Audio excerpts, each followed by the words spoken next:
and actually gave the speech that I was going to be giving. Members, I don't know if it matters how big or how small the appropriation is at this point. If we don't have a budget reconciliation done soon, we're going to be spending $200 million a month more than we're bringing in. And we've got $100,000 in this bill for facility and parking improvements at a revenue department in Ely. What in the world are we doing at 4 o'clock in the morning on a Sunday appropriating money to buy things we don't need with money we don't have? This is ridiculous that we're passing a bill. I don't care if it's 100,000 or 100 million. We don't have money in the Treasury to pay for this stuff. And yes, you have to close up a bill, I guess. I don't know why. I don't know if this bill goes down, you know, what goes down in flames that's so extraordinarily important. But I can tell you that this makes the budget problems worse, not better, when you're spending money that, frankly, we don't have.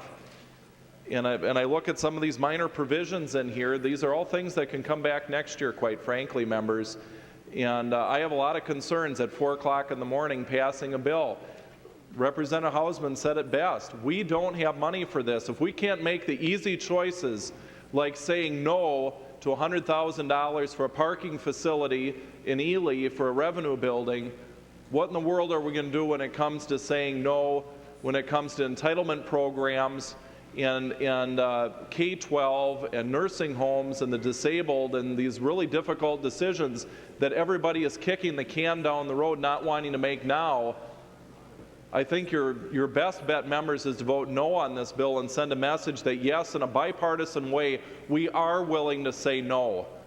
And we don't have to just close these bills up and spend, whether it's a few $100,000 or a few $100 million, just for the sake of ending a bill. We're going to go along with this stuff. So for goodness sakes, members, I would say that a no vote would be warranted on this bill. Representative Lenczewski. Thank you, Mr. Speaker. Members, you know, I just want to say, you know, without starting an argument here, I have taken complete and full responsibility for what I accepted, and I will again. But the indignation, members, at you know, the fiscal irresponsibility of a couple $100,000. You know, where were the votes to cut $300 million out of county aid and LGA this year? I don't think, Representative Seifert, I don't think you voted with me to cut $300 million out of LGA and CPA this year. I know a handful on the minority side voted for the governor's unallotment. I did too. I voted for the governor's unallotments.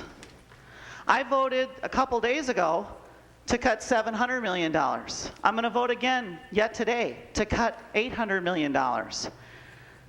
You know, I understand people are tired, but if we want to tally up the billions of dollars of cuts people have taken on in votes on this House floor today and compare it to the $400,000 of appropriation in this bill, I stand ready to be proud of the votes I've been taking this year and making the tough choices.